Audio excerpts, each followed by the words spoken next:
In this video, we will learn about data reshaping in R language. By data reshaping, we mean changing how data is represented in rows and columns. In R, most of the data processing is done on data frames. R has many functions that deal with data reshaping by splitting, merging, or interchanging the rows and columns. Some of the data reshaping functions are cbind, rbind, merge, and many others are there. Now we'll practically see some of these functions. In the first line, we are creating a vector named city with the following values. After that, we are creating another vector with the name zip code and the following values.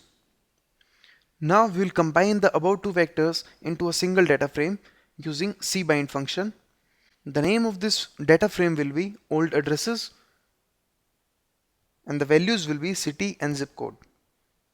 Now we'll try to execute these lines. After this, we'll try to print the header of this data frame. For this, we'll run this line, and these are the values inside this data frame. After this, we'll create another data frame with similar columns but different values.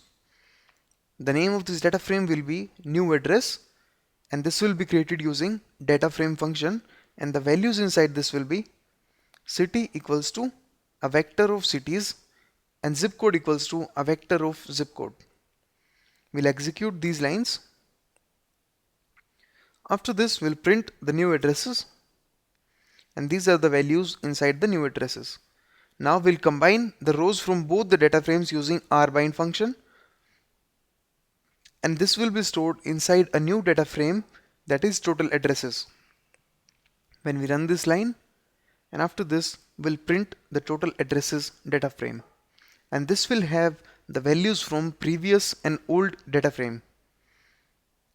As we can see, earlier first data frame had 4 values and the second data frame had 2 values, and now this new data frame is a combination of both the first and second data frames.